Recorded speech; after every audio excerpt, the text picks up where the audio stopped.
নমস্কার, রাধারানী হেসেলে আবারও সবাইকে স্বাগত। আজকের আমি এই বুট ভিজিয়ে রেখেছিলাম, এই দিয়ে আজকের আমি ঘুগনি করব, সেই রেসিপিটাই দেখাবো। প্রথমে বুটটাকে আমি সেদ্ধ করে নেব। একটা প্রেসার কুকার বসিয়ে দিয়েছি, ওর মধ্যে কিছুটা জল দিয়ে আমি প্রথমে একটু সেদ্ধ করে নেব।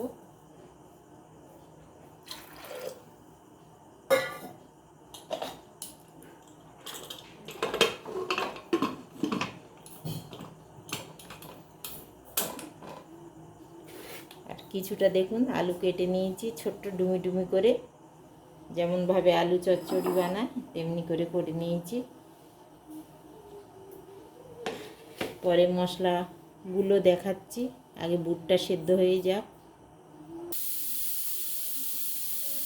আমার দুটো সিটি পড়ার পর আমি একদম জোর কমিয়ে দিয়েছিলাম, প্রায় 20 মিনিট মতন আমার হয়ে গেছে। এবার গ্যাসটা আমি অফ করে দেব, কিছুক্ষণ আমি ঠান্ডা হতে দেবো, তারপর ঢাকনাটা খুলব। 5 মিনিট মতন হয়ে গেছে, এবার আমি ঢাকনাটা খুলব। দেখুন বুটগুলো আমার একেবারে গলেও যায়নি, বেশ আস্ত আছে। বেশি গলে গেলে কিন্তু ঘুগনি ভালো লাগে না। এবার যেটা করবো, আমি কড়া বসিয়ে দেবো।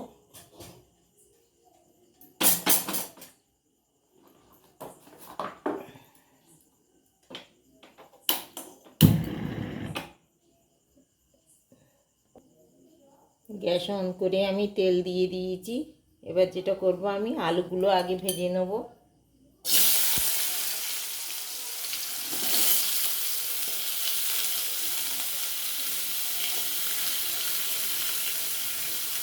স্বাদ অনুযায়ী লবণ দিয়ে দেবো।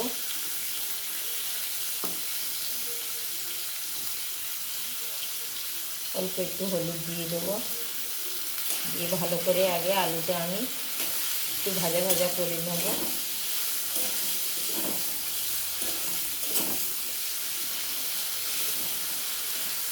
বাড়িতে সবাই কম বেশি ঘুগনি করেই থাকেন, তবে এইভাবে আমার মতন করে একদিনও হলে করে খেয়ে দেখবেন কেমন লাগে। খুব কম মশলায় কিন্তু আমি এইটা করব, অথচ দোকানের চেয়ে কোনো অংশেই কম হবে না খেতে। আমাদের বাড়িতে সবাই খুবই পছন্দ করে এই ঘুগনিটা, সেই জন্য আজকে সন্ধ্যে টিফিনে ভাবলাম এই ঘুগনিটাই আমি করে আপনাদের সঙ্গে একটু শেয়ার করি।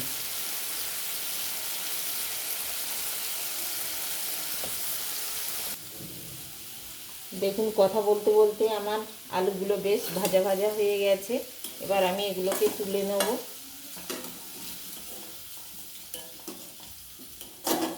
সেদ্ধটাও বেশ হয়ে এসছে। এখনের সময় তো নতুন আলু খুব তাড়াতাড়ি সেদ্ধ হয়ে যায়।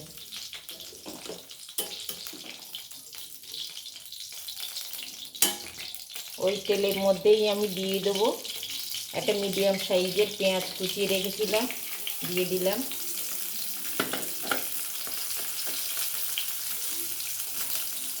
অল্প একটু লবণ দিয়ে দিলাম।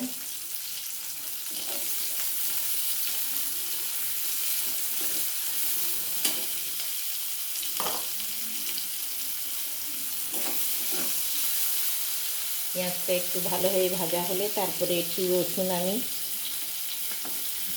একবারে ফিনিশ করে বাটিনি, একটু থেতলে রেখেছি, সেটাই দিয়ে দেবো। দুটো তেজপাতা দিয়ে দিচ্ছি, দুটো কাঁচা লঙ্কা, চেরা কাঁচা লঙ্কা দিয়ে দিচ্ছি।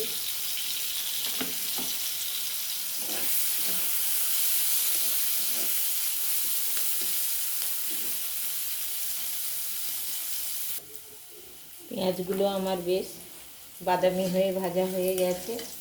এবার আমি দিয়ে দেবো রসুন বাটাটা। আবারও কিছুক্ষণ আমি কষিয়ে নেব।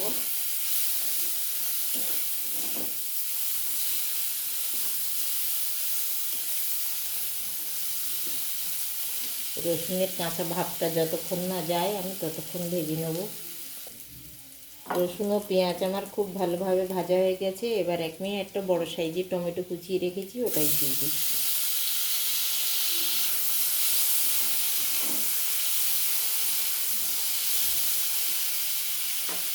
এবার একে একে দিয়ে দেবো আদা বাটা 1 চামচ পরিমাণ, জিরে, ধনে, একটু গোলমরিচ আমি একসঙ্গে বেটে রেখেছিলাম, সেটাও দিয়ে দিচ্ছি 1 চামচ পরিমাণ।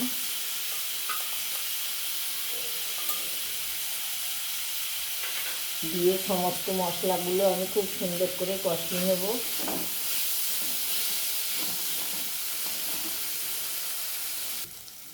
দেখুন সমস্ত মশলাগুলো আমার খুব সুন্দরভাবে কষানো হয়ে গেছে, টমেটোগুলোও বেশ গলে গেছে। এবার আমি ভেজে রাখা আলুগুলো দিয়ে দেবো,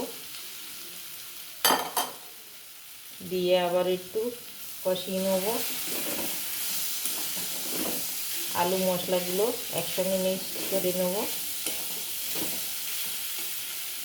অল্প একটু চিলি ফ্লেক্স দিয়ে দেবো 1 চামচ মতো।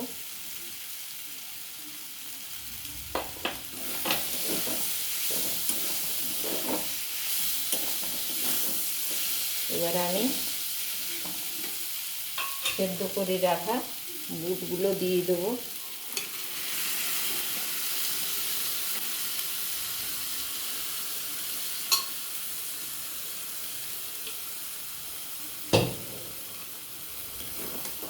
দিয়ে এবার সমস্ত বুট, আলু, মশলা আমি একসঙ্গে একটু কষিয়ে নেব কিছুক্ষণের জন্য।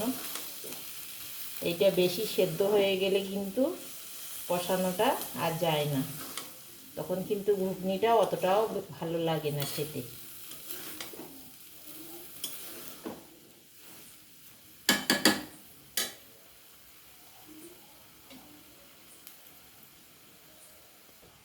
বেশ আমার ভালোভাবে কষানো হয়ে গেছে। এবার আমি অল্প একটু ছোটো চামচের 1 চামচ আর অল্প একটু চিনি দিয়ে দিলাম, এতে করে আরও বেশি খেতে ভালো লাগে, স্বাদটা অনেক গুণ বাড়িয়ে দেয়। এবার আমি আন্দাজ মতো জল দেব, যেহেতু আমার আলুটাও বেশ ভালোভাবে সেদ্ধ হয়ে আছে। যে যেমন ঝোল রাখবেন সেই অনুপাতে জলটা দেবেন। অনেকে বসা বসা পছন্দ করেন একটু, আবার অনেকে একটু ঝোলো ঝোলো পছন্দ করেন। যে যেভাবে পছন্দ করেন সেই অনুপাতে জলটা দেবেন। আমি ঠিক এইভাবে দিলাম। এবার কিছুক্ষণ আমি ফুটতে দেবো। আর আমার বলা হয়নি, আমি আগে একটু গরম মশলা, মৌরি একসঙ্গে একটু ভেজে রেখেছিলাম, সেটা দেবো একটু পরে, এখনই দেব না, আগে কিছুক্ষণ ফুটে গেলে তারপরে দেব। আমার হয়ে গেছে, আর বেশি করবো না, এমনি বসা বসা হয়ে যাবে। আমি গুঁড়ো মশলাটা এবার দিয়ে দিচ্ছি। এতে যেহেতু গরম মশলা দেওয়া আছে, এলাচ, লবঙ্গ, দারচিনি, আর আমি আলাদা করে কোনো গরম মশলা দেব না। নিরামিষ হলে একটু ঘি দিলেও ভালো লাগে, কিন্তু যেহেতু আমি পেঁয়াজ রসুন দিয়ে করেছি, আমিষের দিনে আমি আজকের আর কোনো রকম ঘি দেবো না। এবার গ্যাসটা অফ করে দিলাম। আমার আজকের এই ঘুগনি রান্নাটা কেমন হলো দেখুন। আমি কোনো রকম শুকনো লঙ্কার গুঁড়ো কিংবা কাশ্মীরি লঙ্কার গুঁড়ো কিছুই দিইনি, তাও কালারটা কত সুন্দর এসছে। আমার রান্নাটা যদি আজকের ভালো লেগে থাকে অবশ্যই একটা লাইক, কমেন্ট, একটু শেয়ার করে দেবেন। সবাই ভালো থাকুন, সুস্থ থাকুন। দেখা হবে আবার পরের কোনো ব্লগে।